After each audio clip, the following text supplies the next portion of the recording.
الحمدللہ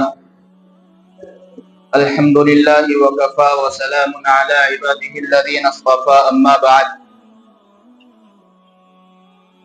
فاعوذ باللہ من الشیطان الرجیم بسم اللہ الرحمن الرحیم واتل علیہم نبأ ابنی آدم بالحق اذ قربا قربانا فتقبل من احدهما ولم يتقبل من الآخر قال انما يتقبل الله من المتقين. عن زید بن ارقم رضی اللہ عنہ قال قال اصحاب رسول اللہ صلی اللہ علیہ وسلم ما هذه الاضاحی قال رسول اللہ صلی اللہ علیہ وسلم سنت ابیکم ابراہیم قالوا ما لنا فیہا یا رسول اللہ قال بكل شعرة حسنہ او کما قال علیہ الصلاۃ والسلام. سبحان ربک رب العزة عما یصفون وسلام علی المرسلین والحمد للہ رب العالمین. اللہم صلی علی سیدنا مولانا محمد وعلی آلہ واصحابہ وبارک وسلم. صدق اللہ العظیم. قرآن کریم کی ایک آیت اور اللہ کے رسول صلی اللہ علیہ وسلم کی ایک حدیث مبارکہ آپ حضرات کے سامنے پڑھی ہے. قرآن کریم کے اندر اللہ تبارک و تعالی نے حضرت آدم علیہ السلام کے دو بیٹوں کا تذکرہ کیا ہے اور اللہ کے رسول صلی اللہ علیہ وسلم نے حدیث مبارکہ کے اندر قربانی کی حیثیت کو بیان فرمایا ہے. اس وقت میں آج 29 ذی قاعدہ ہے اور ہو سکتا ہے کہ ذی قاعدہ کی آخری تاریخ ہو اور کل انشاءاللہ ذی الحجہ کا مہینہ شروع ہو جائے. ذی الحجہ یہ ایک ایسا مہینہ ہے کہ جس کی بے شمار فضیلتیں اللہ کے رسول صلی اللہ علیہ وسلم نے بیان فرمائی ہیں اور قرآن کریم سے بھی اس مہینے کی اور خاص طور سے اس مہینے کے پہلے 10 دن کی فضیلت ہمیں معلوم ہوتی ہے اور اللہ تبارک و تعالیٰ نے خود اس مہینے کے 10 دن کی فضیلت کو بیان فرمایا ہے. چنانچہ اللہ تبارک و تعالیٰ نے فرمایا والفجر ولیال عشر، قسم ہے فجر کے وقت کی اور 10 راتوں کی. مفسرین کرام نے ان 10 راتوں کی تفسیر بیان کرتے ہوئے لکھا ہے کہ ان 10 راتوں سے مراد عشرہ ذی الحجہ کی 10 راتیں ہیں جو انشاءاللہ ہو سکتا ہے کہ کل شروع ہو جائے. اپنی فضیلتوں کے اعتبار سے بہت زیادہ فضیلت، بہت زیادہ اہمیت اور اعمال کے اعتبار سے بہت زیادہ قربانیوں کا فضیلتوں کا حامل یہ عشرہ ذی الحجہ ہے. ذی الحجہ کے شروع کے 10 دن ہیں. اس مہینے کی اور ان دنوں کی خاص فضیلت و اہمیت کا اندازہ اس سے بھی لگایا جا سکتا ہے کہ جتنے بھی حج کے زیادہ تر ارکان ادا کیے جاتے ہیں وہ اس عشرہ ذی الحجہ کے ان 10 دنوں کے اندر ادا کیے جاتے ہیں اور قربانی کا عمل ان 10 دنوں کے اندر وجود میں آتا ہے اور حج کے جو دیگر ارکان ہوتے ہیں وہ بھی خاص طور سے انہی 10 دنوں کے اندر وجود میں آتے ہیں. اللہ کے رسول صلی اللہ علیہ وسلم سے ایک حدیث مبارکہ میں اس عشرہ ذی الحجہ کی فضیلت اس طرح بیان کی گئی ہے کہ آپ علیہ الصلوۃ والسلام نے فرمایا کہ پورے سال کے اندر اللہ تبارک و تعالیٰ کو انسان کوئی بھی نیک عمل کرتا ہے اور وہ پورے سال کرتا ہے اور وہی انسان کوئی نیک عمل ان 10 دنوں کے اندر کرتا ہے تو اللہ کے رسول صلی اللہ علیہ وسلم نے فرمایا کہ پورے سال سے زیادہ ان 10 دنوں میں اللہ تبارک و تعالیٰ کو عمل کرنا پسندیدہ ہے اور محبوب ہے پورے سال سے زیادہ. اب علیہ الصلوۃ والسلام سے سوال کیا گیا یا رسول اللہ کیا اللہ کے راستے میں جہاد کرنا بھی ان دنوں سے کم ہے؟ اب علیہ الصلوۃ والسلام نے فرمایا کہ ہاں اللہ کے راستے میں جہاد کرنا بھی اپنی فضیلت کے اعتبار سے ان 10 دنوں میں کسی بھی نیک عمل کرنے سے کم درجہ رکھتا ہے. اتنی بڑی فضیلت اللہ کے رسول صلی اللہ علیہ وسلم نے بیان فرمائی اور پھر فرمایا البتہ اگر کوئی انسان اللہ کے راستے میں اس طرح جہاد کرتا ہے کہ وہ اپنا مال لے کر اللہ کے راستے میں جاتا ہے، اپنی جان لے کر اللہ کے راستے میں جاتا ہے، اور نہ اس کا مال واپس ہوتا ہے نہ اس کی جان واپس ہوتی ہے. یعنی مال بھی اللہ کے راستے میں قربان ہو جاتا ہے اور اس کی جان بھی اللہ کے راستے میں قربان ہو جاتی ہے. تو اللہ کے رسول صلی اللہ علیہ وسلم نے فرمایا اس آدمی کا عمل ان 10 دنوں کے عمل سے بڑھ جائے. کیوں؟ اس لیے کہ کسی بھی عبادت کے اندر جو روح ہوتی ہے وہ ہوتی ہے انسان کے اپنے نفس کشی کی اور مشقت کی. کسی بھی عبادت کو انسان کے اوپر اللہ تبارک و تعالیٰ نے ڈالا ہے تو پہلی چیز تو یہ ہے اس کے اندر کہ انسان جو ہے اپنی خواہشات کو چھوڑ دے اور انسان جو ہے اپنی نفس پر اپنے خواہشات پر قابو پا لے. یہ سب سے پہلی کسی بھی عبادت کی روح ہوتی ہے. اور دوسری روح ہوتی ہے اس عبادت کے اندر جو مشقت ہوتی ہے، جو انسان کو اس کام کو انجام دینے میں تکلیف ہوتی ہے. ان دو چیزوں کا نام عبادت ہے اور یہ دو چیزیں عبادت کی روح ہوتی ہے. اب ایک آدمی وہ ہے جو انسان جو ہے اپنے گھر پر رہ کر کے نیک عمل کر رہا ہے،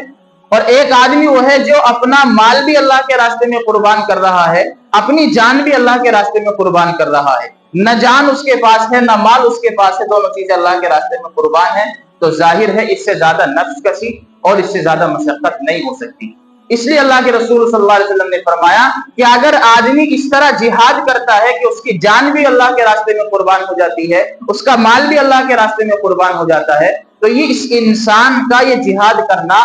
عشرہ ذی الحجہ کے سے زیادہ فضیلت کا حامل ہے. یہ اللہ کے رسول صلی اللہ علیہ وسلم نے بیان فرمایا ہے. اور بھی فضیلتیں اللہ کے رسول صلی اللہ علیہ وسلم نے بیان فرمائی ہیں. عشرہ ذی الحجہ کے چند اعمال ایسے ہیں جو ہمیں ان دنوں میں اگر ہم کریں گے تو اللہ تبارک و تعالیٰ کے یہاں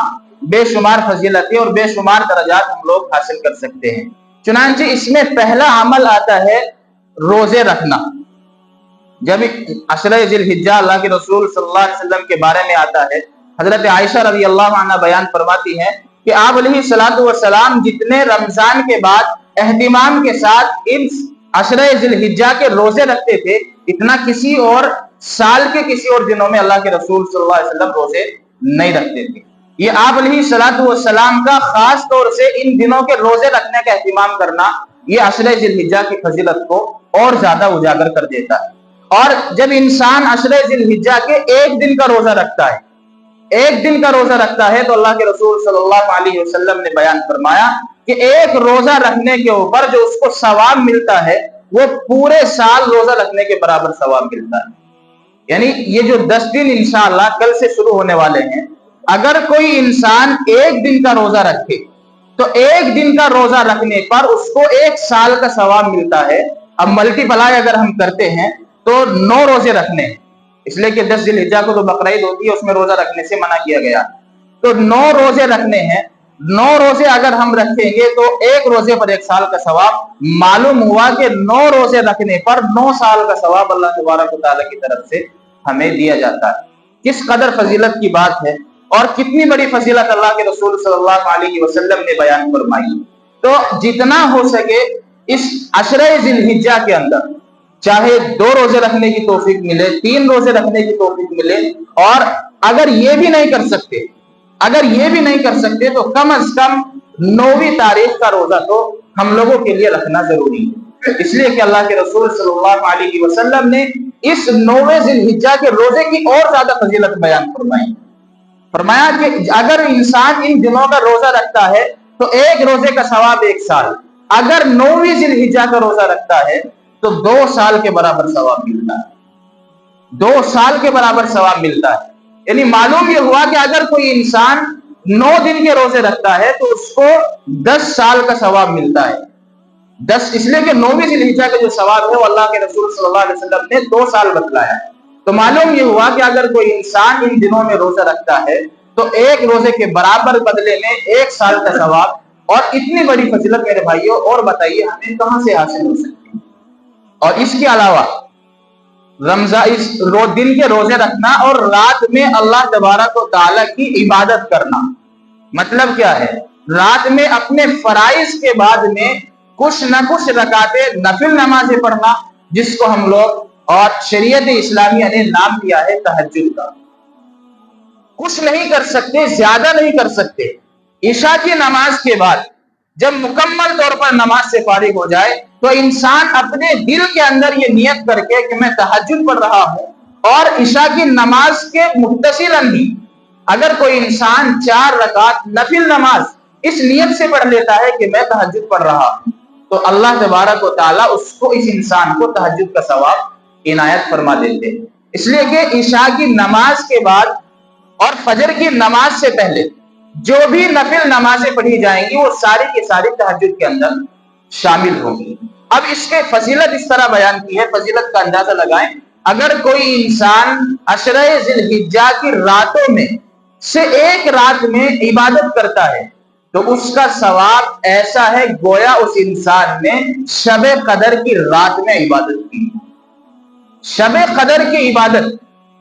آپ کو معلوم ہونا چاہیے، شب قدر کی عبادت کے بارے میں آتا ہے لیلۃ القدر خیر من الف شہر۔ یہ شب قدر ایک ایسی رات اللہ تبارک و تعالیٰ نے بنائی، اس کی یہ فضیلت رکھی ہے کہ اگر کوئی انسان اس تنہا رات میں عبادت کرتا ہے تو وہ ایسا ہے گویا اس نے 1000 مہینوں سے زیادہ راتوں میں عبادت کر دی، 1000 مہینوں سے زیادہ۔ اب آپ اندازہ لگائیں کہ 1000 مہینوں میں کتنے دن اور کتنے راتیں بیٹھتی ہیں، یہ اللہ کے رسول صلی اللہ علیہ وسلم نے بیان فرمایا۔ اور عشرہ ذی الحجہ کی ایک رات عبادت کرنے کی فضیلت یہ ہے، اگر ایک رات میں انسان عبادت کرتا ہے تو گویا ایسا ہے کہ اس نے شب قدر میں عبادت کی۔ اگر کوئی انسان ان 10 راتوں میں عبادت کر لیتا ہے تو معلوم کیا ہوا؟ معلوم یہ ہوا کہ ایک رات کے بدلے میں ایک شب قدر، 10 رات کے بدلے میں 10 شب قدر ہم لوگوں کو حاصل ہو جاتی ہے۔ اب آپ اندازہ لگائیں کہ جس رات کے اندر اتنی روحانیت انسان کو حاصل ہوتی ہے کہ اللہ تبارک و تعالیٰ نے اس رات پر مغفرت کے وعدے ہیں اور 1000 سال سے زیادہ فضیلت اللہ تبارک و تعالیٰ نے بیان کی ہے اس کے اندر عمل کرنے کی، تو کیا اللہ تبارک و تعالیٰ کے دینے میں کمی ہے یا ہم لوگوں کے اللہ تبارک و تعالیٰ سے لینے میں کمی ہے؟ ظاہر ہے ہم اس نتیجے پر پہنچے ہیں کہ ہم اللہ تبارک و تعالیٰ سے لینا نہیں چاہتے۔ اللہ کی رحمت تو ہم انسانوں کو دینے کا بہانہ ڈھونڈتی ہے، اور جو ایام کی فضیلت یا راتوں کی فضیلت اللہ تبارک و تعالیٰ نے یا اللہ کے رسول صلی اللہ علیہ وسلم نے ہمارے لیے بیان کی ہے، اس کی وجہ یہی ہے کہ انسان ہم سے کچھ مانگے، انسان ہم ان کو بتائیں گے کہ ان دنوں میں عمل کرنا افضل ہے، یہ ہم سے مانگیں گے، ہم ان کو دیں گے۔ تو میرے بھائیوں، جس انسان کو ایک رات کی عبادت کرنے پر شب قدر کی عبادت کا ثواب ملتا ہے، اگر وہ انسان 10 رات کچھ نہیں کر سکتا، زیادہ کچھ نہیں کر سکتا، صرف 2 رکعت نفل نماز بھی پڑھ لیتا ہے تہجد کی نیت سے، تو اس کو شب قدر کی عبادت کا ثواب مل جاتا ہے۔ اور 10 رات اگر پڑھیں گے تو 10 شب قدر کی عبادت کا ثواب ہم لوگوں کو حاصل ہوگا۔ اس لیے میرے بھائیوں، ارادہ کریں اور یہ اپنے اندر پختہ ارادہ کریں کہ ہم انشاءاللہ ان 10 دنوں کے اندر اگر ہم سے جتنا ہمت ہوگی روزہ بھی رکھیں گے، اور جتنی ہمت ہوگی ہم رات میں عبادت بھی انجام دیں گے، عبادت بھی کریں گے، اور جتنا ہو سکے تہجد ہم لوگ پڑھیں گے۔ تیسرا عمل اس عشرہ ذی الحجہ کا یہ ہے کہ جو انسان قربانی کا ارادہ رکھتا ہے اور قربانی اس کے اوپر واجب ہے اور وہ قربانی کر رہا ہے، تو اس کے لیے حکم یہ ہے کہ 9ویں ذی الحجہ کا چاند نظر آتے ہی اس کے لیے اب حکم یہ ہے کہ وہ انسان اپنے بال نہ کٹوائے، اپنے ناخن نہ تراشوائے، اپنے ناخن نہ تراشے اور اپنے بال نہ کاٹے۔ یہ حکم ہے، اور یہ جو حکم ہے یہ استحباب کا اور مستحب ہونے کا درجہ رکھتا ہے۔ اور یہ بھی ذہن میں رکھنا چاہیے کہ یہ جو عمل ہے صرف ان کے لیے مستحب ہے جو قربانی کرنے کا ارادہ رکھتے ہیں، جو قربانی کریں گے، اور رہی جو بات جو قربانی لوگ نہیں کرتے تو ان کے لیے یہ حکم نہیں ہے۔ مستحب عمل کہتے کس کو ہے؟ مستحب عمل وہ ہوتا ہے کہ جس کے کرنے پر اللہ تبارک و تعالیٰ ثواب دیتے ہیں، اور جس کے نہ کرنے پر کوئی سزا، کوئی گناہ اور کوئی لعن، کوئی تان اس کے اوپر نہیں ہوتا۔ مگر جب انسان کوئی مستحب عمل کرتا ہے یا کوئی نفلی عمل کرتا ہے تو اس کا اتنا بڑا فائدہ ہے کہ اگر اس کے بارے میں تصور کرے تو شاید انسان جو ہے نہ کبھی نفل چھوڑے گا اور نہ کبھی مستحب چھوڑے گا۔ جب میدان حشر قائم ہوگا اور حساب و کتاب شروع ہو جائے گا تو انسان کو جس عبادات کا اللہ تبارک و تعالیٰ نے مکلف بنایا ہے ان میں سب سے پہلے نماز کا حساب ہوگا، اور یہ کہ فرائض کا حساب ہوگا، اور فرائض میں سب سے پہلا فرض نماز ہے۔ جب نماز کا حساب کتاب ہوگا، فرائض کا حساب کتاب ہوگا، تو انسان کے فرائض کے اندر کمی ملے گی، انسان کے فرائض مکمل نہیں ہوگے، اور جب فرائض مکمل نہیں ہوں گے تو ہو سکتا ہے کہ اس کے لیے کوئی اس کا نتیجہ جو ہے وہ غلط ثابت ہو جائے۔ اب اللہ تبارک و تعالیٰ کی طرف سے حکم ہوگا فرشتوں کو کہ دیکھو میرے اس بندے کی پاس میں کیا کوئی نفل نمازیں بھی ہیں یا نفل روزے بھی ہیں، یا اسی طرح کوئی بھی غیر ضروری عبادت، نفل عبادت اگر کوئی اس کے پاس ہے تو اس نفل عبادت سے اس فرض عبادت کی کمی کو پورا کر دیا جائے۔ اگر فرض نماز کے اندر کمی ہوگی تو نفل نمازوں سے پوری کی جائے گی، اور اگر فرض روزوں کے اندر کمی ہوگی تو نفل روزوں سے پوری کی جائے گی۔ اب آپ اندازہ لگائیں، کیا ہم اس بات کا دعویٰ کر سکتے ہیں کہ ہماری نمازیں جو ہمارے فرض ہیں وہ مکمل طور پر بالکل ٹھیک اور درست ہیں؟ کیا ہم اندازہ لگا سکتے ہیں کہ جو ہم نے فرض ادا کیے ہیں ہم نے اس کا حق ادا کر دیا ہے؟ میرے بھائیو نہیں لگا سکتے، نہیں کر سکتے، اس لیے کہ اللہ کے رسول صلی اللہ علیہ وسلم نے فرماتے تھے ہر عبادت کے بعد ما عبدنا کا حق عبادتی، اے اللہ آپ نے جس طرح میرے اوپر اس عبادت کو ڈالا تھا میں نے اس کو انجام دیا ہے، لیکن حقیقت یہ ہے کہ مجھ سے اس عبادت کا حق ادا نہیں ہو سکتا، تو پھر آپ اور ہم تو کسی کھیل کی بھی مولی نہیں۔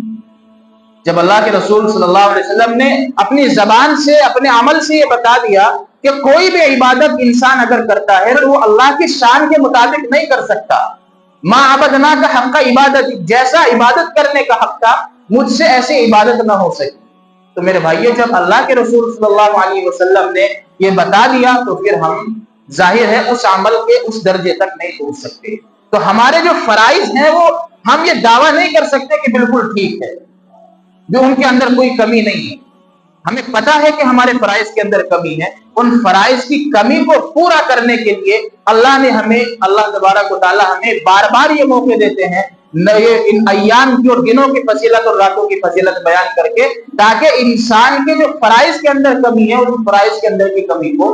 پورا کر دیا جائے۔ تو اس لیے میرے بھائیوں ان دنوں کے اندر تیسرا عمل، مستحب عمل یہ ہے کہ جو انسان قربانی کرے گا وہ ذی الحجہ کا چاند نظر آتے ہی نہ اپنے بال کٹوائے اور نہ اپنے ناخن تراشے۔ یہ بظاہر ہمیں چھوٹا سا عمل لگتا ہے، لیکن اللہ تبارک و تعالیٰ کے یہاں میرے بھائیوں اس کی بہت زیادہ قدر و قیمت ہے۔ تو یہ عشرہ ذی الحجہ کے تعلق سے چند باتیں حضرات کے سامنے بیان کی ہیں۔ اسی عشرہ ذی الحجہ کے اندر ایک عبادت ہے جس کو ہم اور آپ قربانی کہتے ہیں۔ خطبے کے درمیان جو میں نے قرآن کریم کی آیت کریمہ پڑھی تھی، وَاتْلُ عَلَيْهِمْ نَبَأَ ابْنَيْ آدَمَ بِالْحَقِّ إِذْ قَرَّبَا قُرْبَانًا فَتُقُبِّلَ مِنْ أَحَدِهِمَا وَلَمْ يُتَقَبَّلْ مِنَ الْآخَرِ۔ اس آیت کریمہ کے اندر اللہ تبارک و تعالیٰ نے امت محمدیہ صلی اللہ علیہ وسلم کو یہ بتا دیا کہ آپ کے اوپر ہم نے قربانی کو واجب کیا ہے۔ آپ کے دماغ میں یہ بات نہیں آنی چاہیے کہ آپ سے پہلے قربانی لوگ نہیں کرتے، بلکہ قربانی کا سلسلہ اگر آپ تک پہنچا ہے تو اس کی ظاہر ہے کہیں نہ کہیں سے تو شروعات ہوئی ہوگی، اور شروعات بھی اس کے حضرت آدم علیہ السلام سے۔ حضرت آدم علیہ السلام اس کائنات کے سب سے پہلے انسان، اور اسی زمانے سے قربانی کا کام شروع ہوا ہے، اور آخر تک محمد رسول اللہ صلی اللہ علیہ وسلم کی امت تک یہ عمل پہنچا ہے۔ اور اس کو خود اللہ تبارک و تعالیٰ نے قرآن کریم کے اندر بیان فرمایا، وَلِكُلِّ أُمَّةٍ جَعَلْنَا مَنْسَكًا لِيَذْكُرُوا اسْمَ اللَّهِ عَلَىٰ مَا رَزَقَهُم مِّن بَهِيمَةِ الْأَنْعَامِ، کہ ہم نے ہر امت کے لیے، ہر قوم کے لیے قربانی کا ایک طریقہ بنایا ہے، لِيَذْكُرُوا اسْمَ اللَّهِ، تاکہ وہ اللہ کا نام لے، عَلَىٰ مَا رَزَقَهُم مِّن بَهِيمَةِ الْأَنْعَامِ، اس پر جو اللہ تبارک و تعالیٰ نے ان کو عطا فرمایا ہے، یعنی وہ چوپائے ہوں یا کوئی اور قربانی کی شکل۔ اس آیت کریمہ کے ذیل میں مفسرین کرام نے اس کی تفسیر میں لکھا ہے کہ دراصل جو قربانی کی شروعات ہوئی ہے وہ اس طرح ہوئی ہے کہ حضرت آدم علیہ السلام کے دو بیٹے تھے، ایک کا نام حابیل تھا، دوسرے کا نام قابیل تھا۔ کسی بات کو لے کر کے ان دونوں کے درمیان میں اختلاف ہوا، اور اختلاف اس قدر ہوا کہ مرنے مارنے تک نوبت آ پہنچی۔ فیصلہ یہ ہوا اللہ تبارک و تعالیٰ کی طرف سے کہ ان دونوں کو اللہ کی راہ میں اپنی محبوب چیز قربان کرنی ہے۔ جس کی قربانی قبول ہوگی فیصلہ اس کے حق میں کر دیا جائے۔ چنانچہ قابیل نے جو قربانی پیش کی وہ ایک مینڈے کی قربانی پیش کی، حابیل نے جو قربانی پیش کی ہے وہ ایک مینڈے کی قربانی پیش کی، اور قابیل نے اپنی زمینی پیداوار کا کچھ حصہ اللہ کے راہ میں قربانی کی۔ اب پہلے قربانی کا قبول ہونے کا پتہ اس طرح چلتا تھا کہ آسمان سے آگ آتی تھی، جس کی قربانی قبول ہوئی اس قربانی کو جلاتی تھی اور راکھ کر دیا کرتی تھی، اور جس کی قربانی اللہ کے راستے میں اللہ تبارک و تعالیٰ کو مقبول نہیں ہوتی تھی تو وہ قربانی وہیں پر باقی رہتی تھی۔ تو حابیل نے مینڈے کی قربانی پیش کی، قابیل نے اپنی زمینی پیداوار اپنے غلے کی قربانی پیش کی،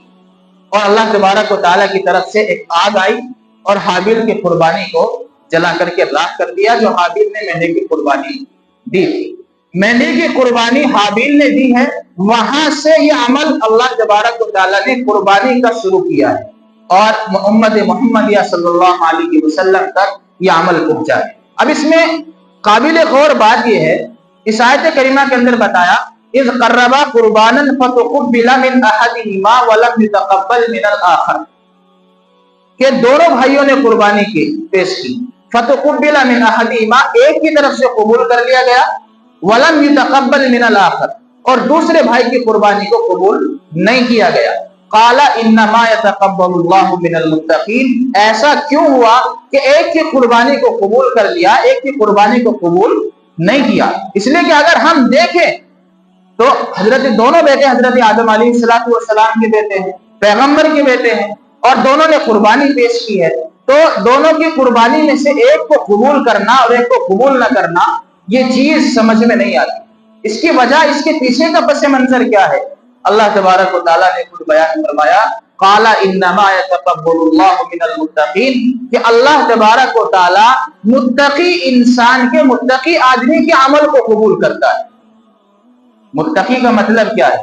پرہیزگار آدمی کے عمل کو اللہ تبارک و تعالیٰ قبول کرتا ہے، جس کی نیت صاف ہوتی ہے، جس کی نیت صاف و شفاف ہوتی ہے اور صرف اللہ تبارک و تعالیٰ کی رضا اس انسان کو مقصود ہوتی ہے، اس انسان کی قربانی کو، اس انسان کے عمل کو اللہ تبارک و تعالیٰ قبول کرتا ہے۔ جس کی نیت کے اندر کھوٹ پیدا ہو جاتا ہے اس کی قربانی کو اللہ تبارک و تعالیٰ کے یہاں قبول نہیں کیا جاتا۔ لہذا اسی سے ہمیں یہ چیز بھی معلوم ہوتی ہے، اگر ہم قربانی کا جانور خریدتے ہوئے اگر ہم نیت یہ کرتے ہیں کہ ہم ایسا جانور خریدیں گے جس میں گوشت زیادہ نکلے گا،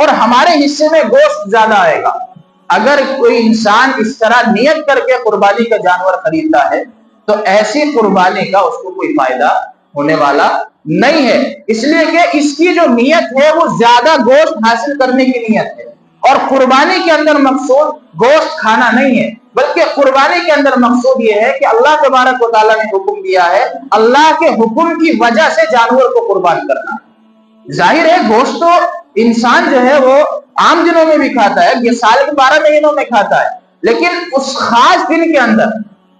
یہ اللہ تبارک و تعالیٰ یہ چاہتے ہیں کہ ہم جیسا اپنے بندے کو حکم دیں، بندہ بغیر کسی چوں چرا کے اس حکم پر عمل پیرا ہو جائے۔ آج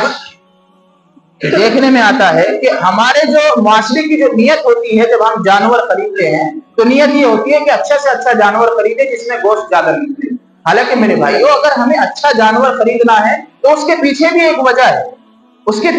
وجہ ہے، اور اس وجہ کو اپنے سامنے رکھ کر جانور خریدنا چاہیے۔ اللہ کے رسول صلی اللہ علیہ وسلم نے فرمایا سمنوا ضحایاکم فإنہا متاعکم علی الصراط،